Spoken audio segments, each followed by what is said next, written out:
Ladies and gentlemen, in a world that moves faster than ever, where trends fade overnight and success seems to favor the loudest voice, there's something quietly powerful about timeless truths principles that have guided the greatest minds, leaders, and creators through history. Today, I want to share with you 10 timeline principles for personal growth that still work today. Not fads, not shortcuts, but proven truths that, if practiced with intent, can elevate your life no matter who you are or where you're starting from. One of the greatest myths in personal growth is the idea that we must be completely prepared before we take the first step, that we need all the information, the right timing, the perfect environment, or even someone else's permission. But here's the truth: you will never feel fully ready, and waiting for that magical moment of perfect readiness is often just a disguise for fear. Look at every successful entrepreneur, artist, leader, or athlete. They didn't begin when everything was in place. They began before they had full confidence. They began while the fear was still loud, the doubts were still screaming, and the outcome was still unclear. Readiness is not a prerequisite for greatness, action is. Starting before you're ready is about trusting yourself enough to take that uncomfortable first step. It's about understanding that growth is not a condition for action, it's a result of it. You grow by starting, by stumbling, by learning on the go. Think about a baby learning to walk. They don't read a manual, they don't plan a strategy. They take a wobbly step, fall, get up, and try again. And that's what most of us forget, that progress begins with messy motion, not perfect planning. You might feel like you're not smart enough, not skilled enough, not experienced enough, and maybe you're not, yet. But that's exactly why you must start. Because clarity, confidence, and competence don't come first, they are earned by action. Too many dreams die in the planning stage. Too many books are never written because someone is still outlining chapter 1.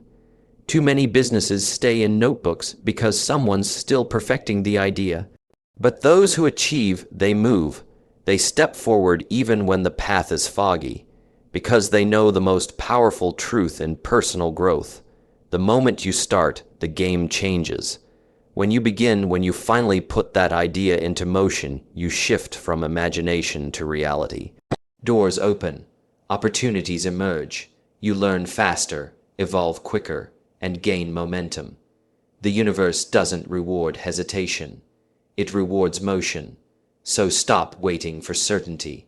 Stop waiting for a sign. Stop waiting to become someone else. Start with what you have, where you are, and who you are right now. Your first step doesn't have to be perfect, it just has to be real. Even the smallest movement in the direction of your purpose is infinitely more powerful than standing still, planning the perfect beginning. We live in a world that glorifies hustle, massive effort, and going all in. And while intensity can spark a change, it's consistency that sustains it. One big workout won't make you healthy. One deep conversation won't fix a relationship. One productive day won't build a legacy. It's what you do again and again and again that builds who you become. Intensity is exciting. It gives you an adrenaline rush. It looks powerful from the outside, but it often burns out. Why? Because intensity depends on energy, and energy fluctuates. But consistency, that's a commitment, a quiet, steady force that builds momentum even on days when motivation is missing.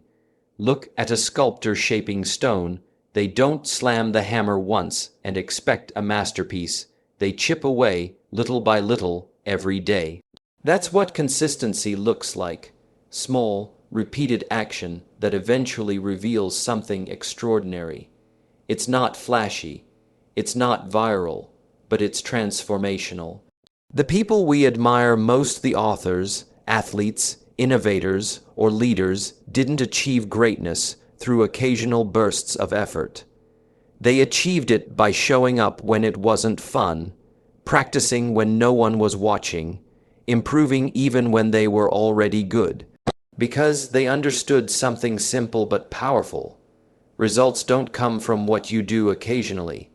They come from what you do consistently. Let's break it down. Reading one book won't change your life, but reading 10 pages every day might. Meditating once won't bring peace, but doing it daily will rewire your brain. Saving money for a week won't build wealth, but saving every month can transform your future. Consistency is the great equalizer. You don't have to be the smartest, strongest, or most talented if you're consistent. You'll eventually outlast and outperform those who aren't. And the best part, consistency compounds. It builds discipline. It builds belief. It builds progress that you may not notice day to day. But one day, you'll look back and realize how far you've come, not because of one big moment, but because of all the little ones you didn't skip. So forget about trying to be perfect. Forget about going all in for 1 week and then crashing the next. Focus instead on daily habits, no matter how small. Because the secret to success isn't in how loud you start, it's in how long you're willing to keep going. Every drop of effort matters. Every repeat action builds a stronger version of you. Motivation is a feeling. It comes and goes like the wind. One day you're on fire, ready to conquer the world the next. You're staring at your goals with 0 energy and 100 excuses. That's because motivation is emotional, and emotions are unpredictable. They rise, they crash, and they often don't show up when you need them most. That's why motivation alone can't carry you through personal growth. It's like a spark, good for starting a fire, but useless if you don't feed the flame. What carries you through the hard days, the tired days, the days when everything in you screams to quit? Discipline. Discipline is doing what you said you would do long after the feeling in which you said it has passed. When you wake up and don't feel like working out, discipline puts on your shoes. When you're mentally drained but need to finish a project, discipline sits you down. When everyone else is out partying, but your future demands focus, discipline says not tonight. Discipline is your inner commander, the voice that doesn't ask how you feel, but reminds you of who you're becoming. Let's face it, waiting until you feel like it is a trap. If you let your emotions lead your actions, you'll be a slave to your moods. But if you let your principles lead, your future becomes intentional, not accidental. Discipline creates freedom, freedom from regret, freedom from inconsistency, freedom from the chaos of a life ruled by impulses. It's not about being robotic. It's about being intentional. You still get tired. You still feel fear. But you don't let those emotions dictate your direction. And here's what most people miss. Discipline is not something you're born with. It's something you build. One promise kept. One action repeated. One decision honored even when it's hard. Think of an athlete waking up at 5 a.m. to train. A writer showing up at the keyboard every morning, even with writer's block. A student studying while others scroll. That's discipline in motion, and eventually that repeated commitment becomes a lifestyle. Motivation might get you started, but it's discipline that brings you to the finish line. It's the bridge between goals and results, between potential and power, between wishing and winning. So the question is not, how do I stay motivated every day? The real question is, what systems can I put in place so I act with discipline even on my worst days? Because when discipline leads, even your lowest days can be productive. Failure? It's a word that most people fear, a word that feels like an ending. But in the world of personal growth, failure is not your enemy, it's your mentor. The real question isn't, will I fail? Because you will. The real question is, what will I do with my failure? Most people fail backward. They stumble and they stop. They take one rejection and decide they're not good enough. One bad pitch, one lost client, one mistake, and they retreat. That's failing backward, letting the fall define you rather than refine you. But high achievers, leaders, game changers, they fail forward. To fail forward means to treat every misstep as a stepping stone. It means turning losses into lessons, mistakes into momentum. It means falling down and getting up smarter, sharper, and stronger than you were before. Think of Thomas Edison, the man who failed over 0 times before perfecting the light bulb. When asked about it, he didn't say, "I failed." He said, "I have not failed. I've just found 0 ways that won't work." That's not just optimism, that's strategy. That's the mindset of someone who knows that failure is feedback, and feedback is fuel. Every failure teaches you something success cannot. It reveals your weaknesses so you can build strength. It shows you the gaps in your preparation, your process, or your mindset. It humbles your ego, sharpens your thinking, and forces you to adapt. And here's the powerful truth. The faster you fail, the faster you grow.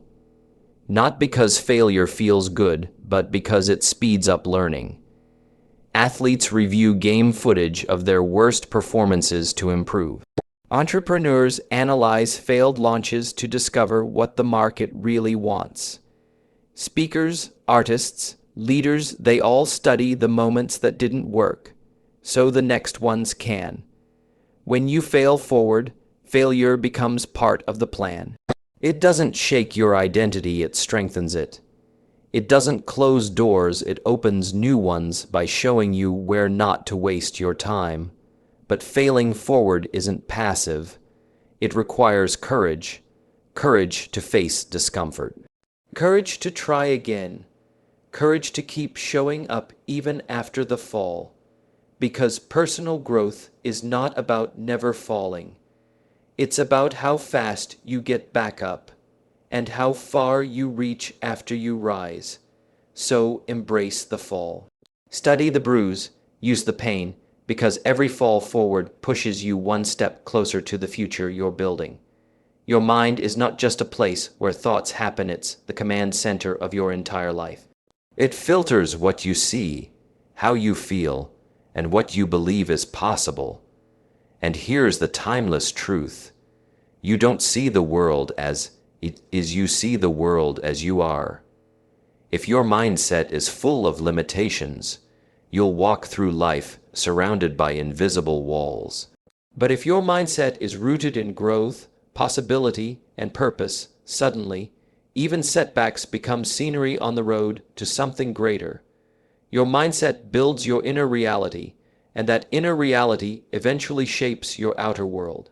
Take two people with the same circumstances, same job, same struggles, same resources. One believes, "I'm stuck. Nothing ever works for me." The other believes, "This is hard, but I'm growing.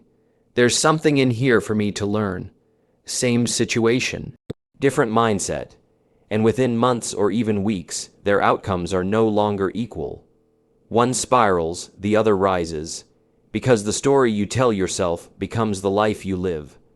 A fixed mindset says, "I'm not good at this." A growth mindset says, "I'm not good at this yet." That one word "yet" is a seed that grows into discipline, learning, and transformation. Your beliefs are like glasses you wear every day. If you put on glasses labeled "I'm not enough," everything you see will confirm that lie. But if you put on the lens of "I can evolve," then suddenly every challenge becomes an opportunity to build the person you were born to be. And this doesn't mean fake positivity. It means choosing powerful beliefs on purpose. It means deciding that you will not be a victim of your past, your environment, or even your fear. It means waking up each day and saying, "No matter how slow it feels, I'm moving forward. No matter how tough the road gets, I'm still on the path." Because when your mindset is strong, obstacles become puzzles, not prisons. Criticism becomes coaching. Mistakes become mentors. And fear becomes fuel. The greatest leaders in history were not the smartest or the most talented.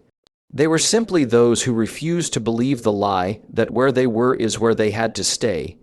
They believed something better was possible, not because it already existed, but because their mindset made space for it.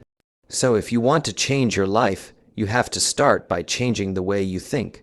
The world around you will always echo the thoughts within you. Change your inner world, and your outer world will never look the same again. We love to believe that success is all about willpower, that if we just try harder, push longer, and force ourselves into discipline, we'll get to the top. But the truth is willpower is a limited resource. It can help you start, but it rarely helps you sustain. Why? Because your environment shapes your behavior far more than you realize. It influences your decisions, your mood, your habits, even your identity. And here's the hard truth: if your environment is working against you, it doesn't matter how disciplined you are. Eventually, it will wear you down. You can't expect to stay focused in a space full of distractions. You can't expect to stay positive in a room full of complainers. You can't expect to stay committed to growth if you're constantly surrounded by people who have no vision for their future. Think of your environment as the soil and your habits as the seed. Even the best seed won't grow in toxic soil, but in the right soil with the right atmosphere, light, and space, that seed will become something powerful. The same is true for you. Want to eat healthier? Clean out your pantry? Want to read more? Keep a book on your pillow? Want to grow your mindset? Spend more time around people who challenge you, not those who drain you. The highest performers in the world don't rely on willpower. They design environments that remove friction and increase focus. They set up systems that make the right choices easier and the wrong choices harder. Because they know environment is strategy. Even subtle changes matter. The music you listen to, the energy of your workspace, the apps on your phone, the conversations you engage in. Every element either nudges you closer to the life you want or pulls you further from it. And let's not forget the people. If you're the most motivated person in your circle, it's time to find a new circle. Surround yourself with those who don't just cheer for your potential, they live it. They push it, they embody it, because greatness is contagious. Just like negativity is, you become what you're around. So don't fight your environment, craft it. Make it a place that reflects your goals, not your temptations. A place that lifts your standards, not your stress. Because when your environment supports your purpose, success becomes your default, not your struggle. Growth and comfort cannot exist in the same space. Every time you evolve, every time you expand, it's because you stretched beyond what was familiar. And yes, stretching hurts, but stagnation, that destroys. You were not born to stay the same. Everything in nature grows by stretching. Roots break the soil. Muscles tear before they build. Trees push through pressure to reach sunlight. You are no different. We all want transformation, but we often resist the tension that comes with it. We say we want success, but avoid discomfort. We say we want change, but cling to routine. But here's the reality. Comfort zones are beautiful places where nothing grows. Think about any moment in your life where you truly grew as a person. Was it easy? Or was it during heartbreak, failure, uncertainty? Risk a time when you were being pulled in directions you didn't feel ready for. That's stretching. That's the uncomfortable, unglamorous side of growth. The late nights, the self-doubt, the risk of embarrassment, the awkward first tries. It's messy, it's emotional, but it's essential. You want stronger confidence. You'll have to speak up in rooms that intimidate you. You want a healthier body. You'll have to move when your muscles scream to rest. You want deeper relationships. You'll have to open up, even when it's scary. Stretching means leaving behind who you were to become who you're meant to be. And no, you don't stretch once and stay there. You stretch, adapt, stretch again, because every new level of life demands a new version of you. But here's what most people miss. Stretching doesn't mean you're weak. It means you're brave. It means you're choosing growth over fear. It means you're refusing to live a life smaller than your calling. And yes, It can feel lonely. Yes, it can feel risky. But growth is not about comfort, it's about capacity.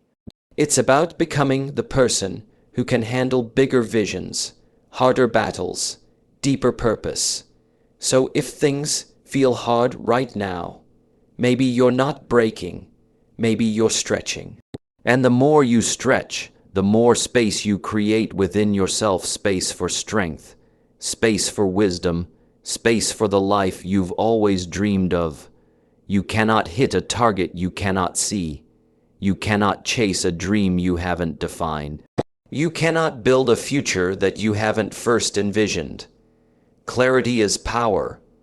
Without it, even your hardest work can leave you feeling scattered, tired, and unfulfilled, like running full speed in the wrong direction. Too often, we confuse movement with momentum. We stay busy. We check off tasks. We hustle and grind. But without clarity, we don't make progress, we just spin in circles. And here's the truth most people avoid. If you don't know what you want, someone else will decide for you. Your time, your energy, your future handed to agendas that aren't your own. But the moment you get clear, really clear, everything begins to change. Clarity simplifies decisions. It sharpens your focus. It quiets the noise of comparison and eliminates distractions. Clarity is waking up with purpose, not guessing at what matters, but knowing where you're headed. It's writing the book because you know you have a message. It's starting the business because you see the problem you're meant to solve. It's walking away from what's good to chase what's great because your vision is stronger than your fear. But clarity doesn't usually come by accident. It comes from reflection, from solitude, from asking hard questions like, what kind of life do I want to create? What do I value more than comfort? What does success actually look like for me, not for others, but for me? You don't need all the answers overnight, but you do need direction, because even the best ship is useless if the captain has no compass. And yes, your vision will evolve. That's natural. But without initial clarity, you'll waste years climbing a ladder, only to realize it was leaning against the wrong wall. So stop living by default. Stop waiting for life to figure itself out. Start living by design. Start creating with intention. Because once you know where you're going and why, the how will begin to unfold. You can earn back money. You can rebuild relationships. You can even recover from failure. But the one thing you will never get back is time. Once a moment passes, it's gone. Forever. And yet, time is the resource we treat most carelessly.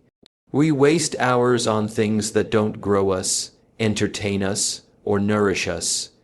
We give our energy to meaningless distractions, endless scrolling, empty conversations, and shallow goals, all while telling ourselves, I'll start tomorrow. But time doesn't wait. It doesn't pause for you to catch up. It moves relentlessly, silently, and with no regard for how you spent yesterday. That's why how you use your time determines the shape of your life. Think about it. What if your time was money and every day you were handed 24 golden coins?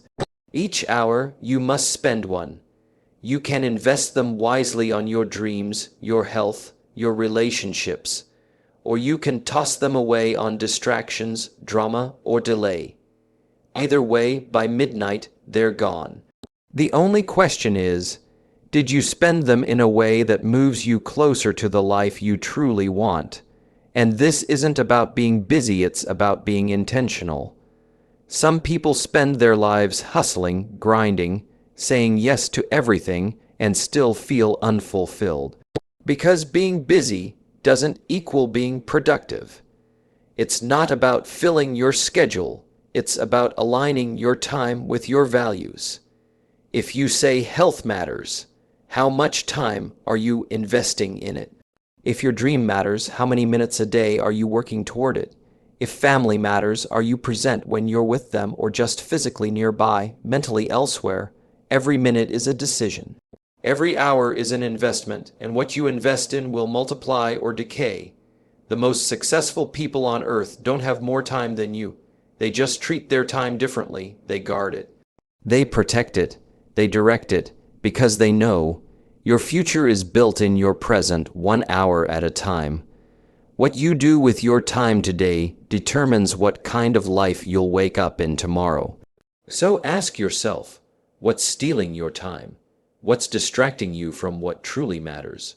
What would your life look like if you started treating your time like it mattered? Because once time is gone, all that's left are the results of how you used it. You don't rise to the level of your goals, you fall to the level of your identity. Every action you take, every habit you build, every decision you make, is a direct reflection of who you believe you are. Identity is the root, behavior is the fruit. That's why surface-level change rarely lasts. You can follow a new routine, set better goals, or write the perfect to-do list, but if deep down you still believe I'm lazy, I always quit, I'm not a leader, I don't deserve success, then no system can save you, because eventually your behavior will collapse under the weight of a limiting identity. Here's the truth. You will always act in alignment with who you believe yourself to be. If you see yourself as someone who always struggles, you'll subconsciously find ways to sabotage progress. If you identify as a quitter, you'll quit. If you think of yourself as just average, you'll shrink from anything that demands greatness. But the moment you change your identity, everything begins to shift. You don't just say, I want to be disciplined. You start saying, I am disciplined. You don't just say, I want to write a book. You say, I am a writer. You don't just chase confidence, you embody someone who is bold, focused, and worthy of being heard. Because true, lasting transformation is not about doing more, it's about becoming someone different. Your habits, your results, your relationships, they all flow from the story you tell yourself about who you are. And the most powerful thing, you can rewrite that story at any moment, starting right now. But identity doesn't change with a single affirmation, it changes with evidence. Each time you follow through on a commitment, you cast a vote for the person you want to become. Each time you take action in alignment with your highest self, your identity gets stronger. Not because someone told you who you are, but because you proved it to yourself. So stop chasing behavior change. Start building identity change. Stop asking, what do I need to do? Start asking, who do I need to become? Because the moment your identity evolves, your life begins to follow.